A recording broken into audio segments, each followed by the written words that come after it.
In the last class, we saw the Fermat's principle and followed by the derivation for the laws of reflection and refraction. So, in this class, let us study what are spherical mirrors, because after this, we'll be having the derivation based on the spherical mirror. So, before starting that derivation, we need to understand the basic things about the spherical mirrors. So, let us start. So what is spherical mirror? So it is a part of the mirror. Its one side will be reflecting and other side will be opaque. So if you take any mirror, so if it's one side, so it is the part of the mirror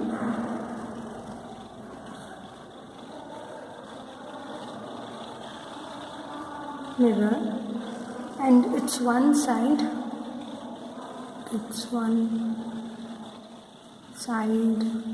will be reflecting surface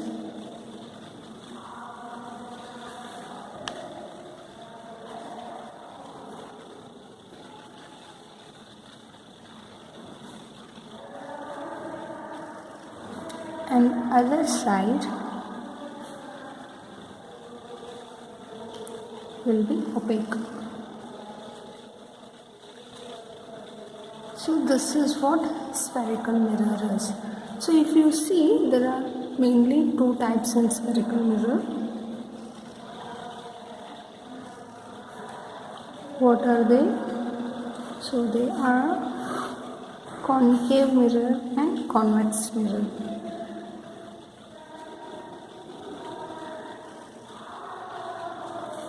And convex mirror. So let us understand what is concave mirror. So if you take a sphere and if you cut, then you will get the concave mirror and convex mirror. The reflecting surface, if it is towards the center of sphere, then such a mirror is known as concave mirror. The reflecting surface is towards the center of the sphere.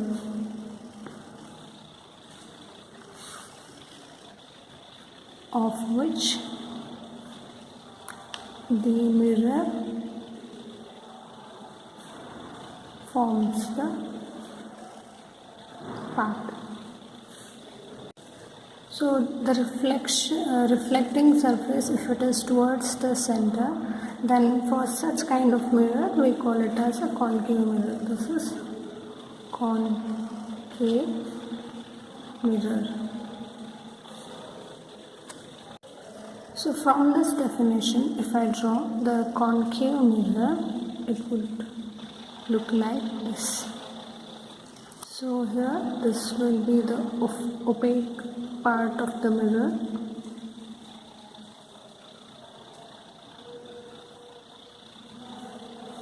and this part, so this side.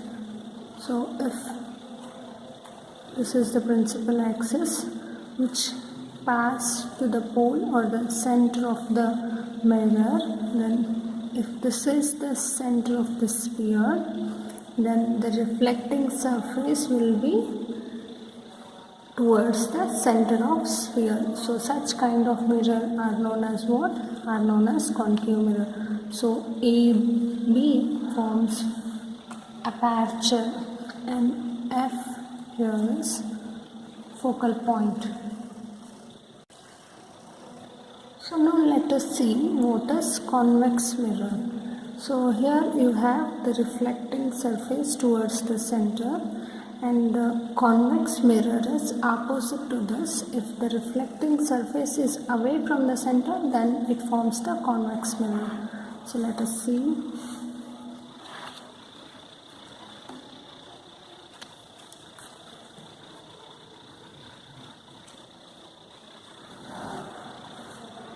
Again, this will be pole, this will be the center of sphere, this will be focal point, and here this part or the side of the sphere will be opaque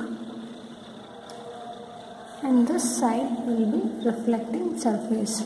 So this is convex mirror. If I write this in terms of definition, the reflecting surface is away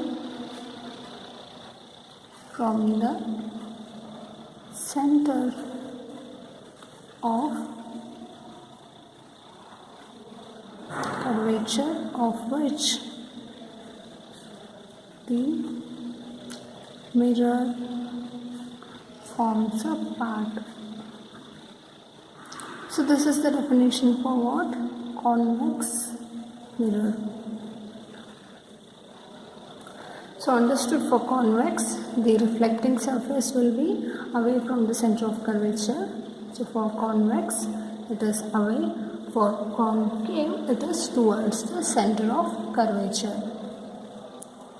So in this both diagram, you saw the terms pole, focal point, center of curvature and aperture.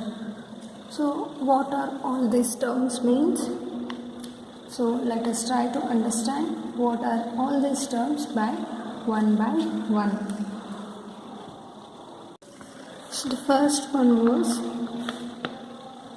center of curvature.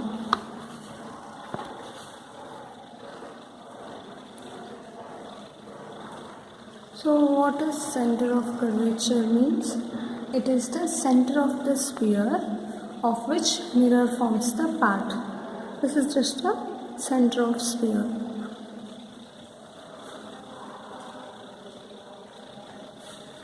So of which mirror forms the part. Now next thing what we saw was aperture.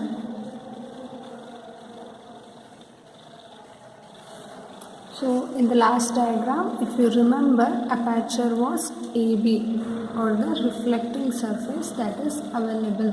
So now for definition, it is the area available for reflection.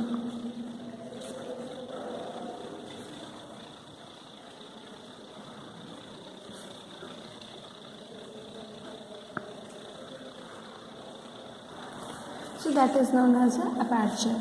Now next what we saw was pole.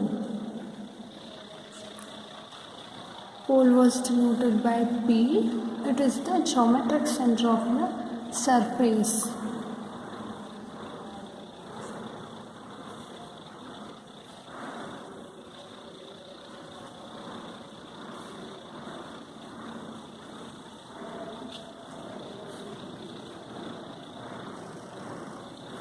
Next was radius of curvature. This I have not discussed. So I will tell or I will show what is radius of curvature in the next diagram. So for now, radius of curvature is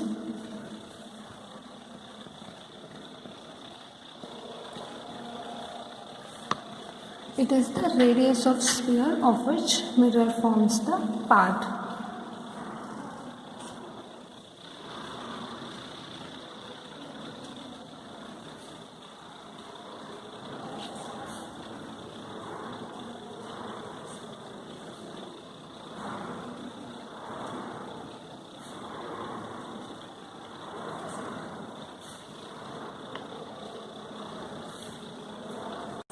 And last one was, you saw a straight line which passed through the center of curvature, focal point and the pole of the sphere. So that line or that straight line is known as principal axis.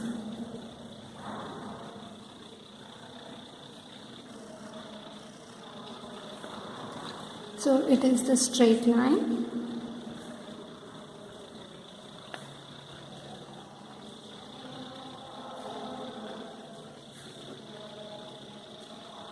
passing through center of curvature, pole focal point. So these are the few terms that you encounter when I draw the diagram for the two mirrors, that are concave and convex mirror. So now the next part would be, so we have to understand how the reflection occurs in concave mirror and convex mirror. So now if you take the concave mirror, so concave mirror goes like this. So this is the principal axis. So opaque part will be away from the center of sphere. So this is the opaque part. So now if this is the center, if this is the pole and AB is the aperture, and F will be what? The principal focus or the focal point. Now if you incident a light ray on the reflecting surface of the mirror or the concave mirror, then what will happen? The light gets reflected and it passes through the focal point. Again, if you incident one more light ray which is again parallel to the principal axis, then this line will also again pass through the principal focus. So image will be formed at the focal point of the curvature. So this is incident ray, this is also incident ray. Both these rays are parallel to the principal axis. So this straight line which is passing through the center of curvature, focal point, and the pole is known as a principal axis. So this line and this line are the reflected rays. So this is how the reflection occurs at concave mirror. So now if we see the reflection at convex mirror, so the convex mirror will be something like this. So the opaque part will be towards the center of the sphere. So this is the opaque part of the convex mirror. So if this is the center of the sphere, so there will be a point F, that is focal point, and this will be the pole. So now let us try. So in this case, the light has to be incident from this side because this side forms the opaque part. So now let us incident a ray which is again parallel to the principal axis. So that is IR. Let us again incident a secondary incident ray which is parallel to the principal axis.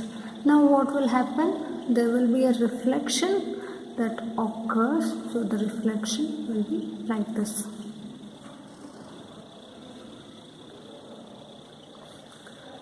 Reflected ray. So now if you see, both these rays will actually meet at the focal point. If you draw the straight line, then both these lines will meet at the focal point. So from this we can infer, so this diagram is not actually looking good. So if I draw, so if I draw the straight line from this, so this needs to be the focal point, not this. So again I have to draw the straight line from this. So if this is focal point, center will not be this near. So center will be here. So this is how the diagram looks. So what we can infer from both these diagrams is, so Principal focus, it is a point on the principal axis where the rays of light parallel to the principal axis actually meet. So they actually meet in case of concave mirror, and they appears to diverge after reflecting from the surface. That is in case of what? Convex mirror. So focus point is real in concave mirror. So concave mirror, here the image will be formed. So since the image formed is real, so this focus point is real in case of concave mirror, and the focus or the focal point is virtual in case of convex mirror.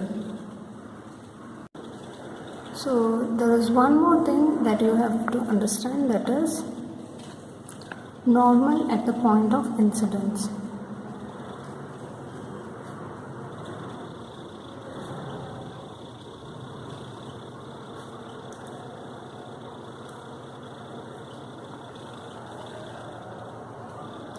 So if you draw the straight line that is joining the point of incidence to the center of curvature, then that forms the normal line.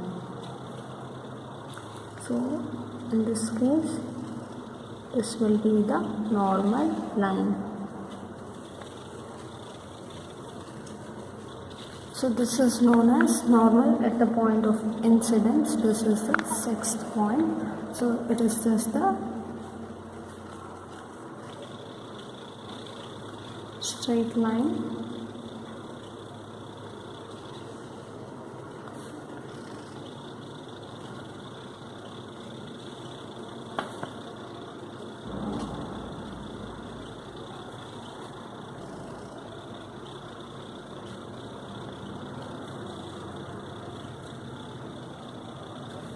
So this is the definition for normal at the point of incidence. So now we understood what is concave mirror, what is convex mirror,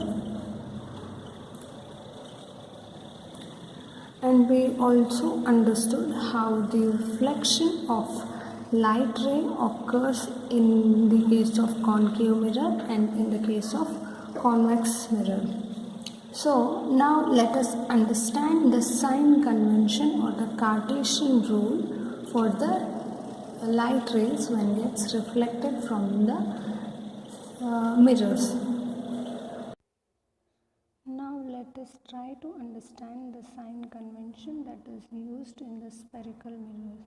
So this sign convention will be helpful to you when you try to solve the problems on spherical mirrors. So now let's start. So here is the geometry of the sign convention. The figure 1.4 is the geometry.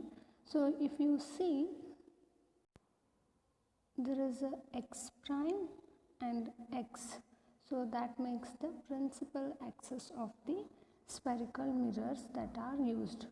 So from this principal line, let us try to understand how the distances are measured. So the first point here says, in figure, incident light traveling from left to right. So the x prime is the left side of the geometry and x is the right side of the geometry. So when light travels, so here the incident light is traveling from left side to the right side. Now second point is, all distances are measured from O, that is center of refracting surface, along the x-axis. So previously I have discussed what is the center of refracting surface or the center of curvature. So whenever you are asked to measure the distance of the image formed or the distance of the object, then you have to measure it from the center of the refracting surface. So you should not choose any arbitrary point on the principal axis and do the measurement. So if distance is asked to measure, then you have to measure it from the center of the refracting surface, which is along the x-axis. Now third point, distances measured to the left of O are taken as negative. So in geometry you can see it is written as distance along the axis, that is negative, that are left side of the spherical refracting surfaces. So if you measure the distance from the point O to the left side of it, then you have to take it as a negative quantity. If you do it for the other side, then you have to measure the distance in the positive. So that is what is written. So distances along the axis is positive if it is the right side of the spherical refracting surface.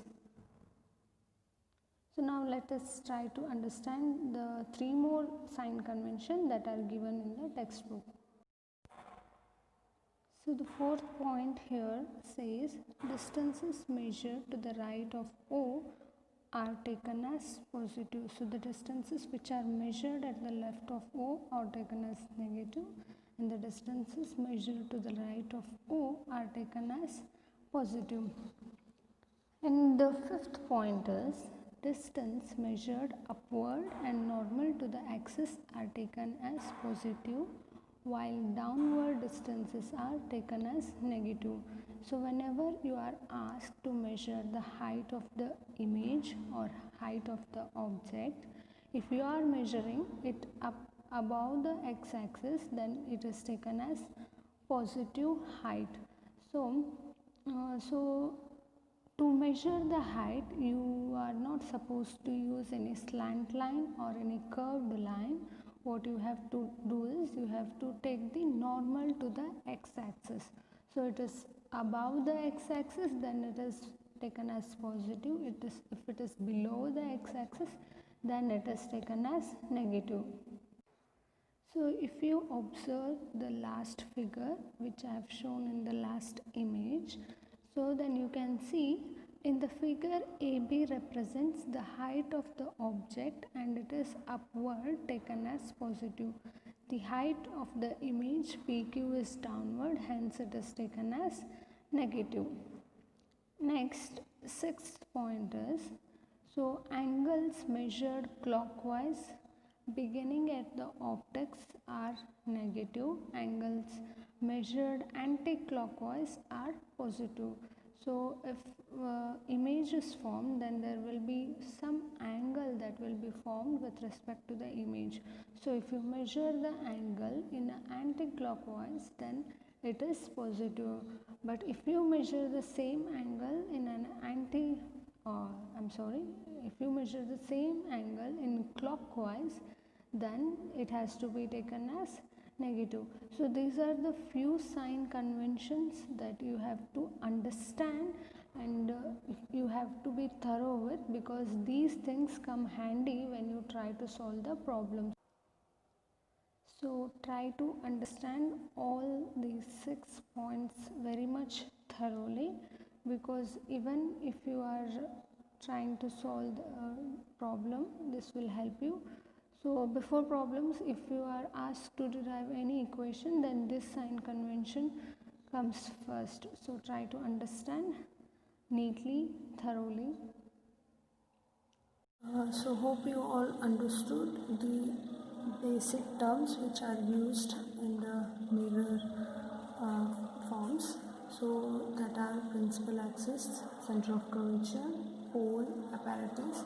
So if you have understood that part, now let us try to derive the equation for the refraction. So what I have discussed earlier, I have discussed for the reflection. So in this here you will be understanding the refraction, law of refraction at spherical refracting surface.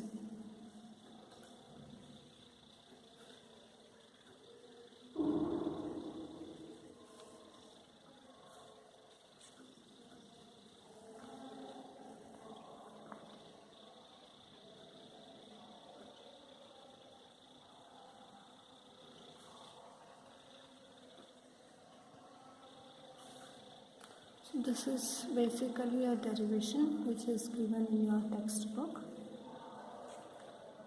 So for this derivation, we need to understand the refraction at the spherical refracting surface. So this is the spherical refracting surface of radius of curvature r. So now let me draw the center and the principal axis passes to the center of the spherical refracting surface. So if this is the center of sphere, then the distance from here to here forms what? It forms the radius of the sphere. So now, this surface, spherical refracting surface, divides the medium into two. So this will be the medium 1 with refractive index n1, and this is medium 2 with refractive index n2. Now let's suppose if you incident a ray of light on this spherical refracting surface. So let's say that as OP. So this is O and this is P. Now this ray of light gets refracted from the spherical refracting surface and falls away from the center of curvature. Let us denote this as I. So this is the incident ray and this is the refracted ray. So now if you draw the normal, so this forms the normal, and the angle made by the incident ray is alpha, and here angle is theta. So if this is theta, what will be this angle? This angle will be 180 minus theta. Clear? So now let us name this point as M, and the OM will be the object distance. So from here we have incident the light. So OM forms the object distance, which is denoted by U, and MI forms the image distance, which is denoted by V.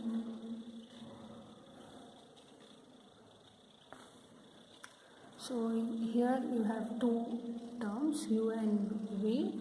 U is image distance, U is object distance and V is image distance. So now if you see, MC is the radius of the sphere, and this PC will also forms the radius of sphere.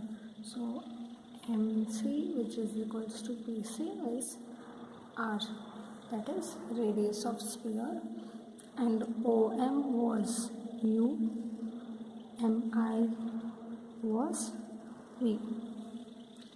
So according to the Fermat's principle, the optical path length connecting O with the I must be what? It has to be minimum in comparison to all the neighboring paths of the same general character. So if there are many rays which are coming from O, so all the rays from O are to reach I. It follows that optical path length must be same for each ray.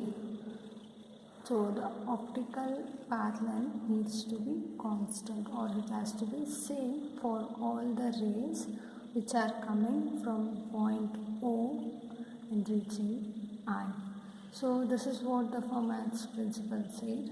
So now let us try to understand what the optical length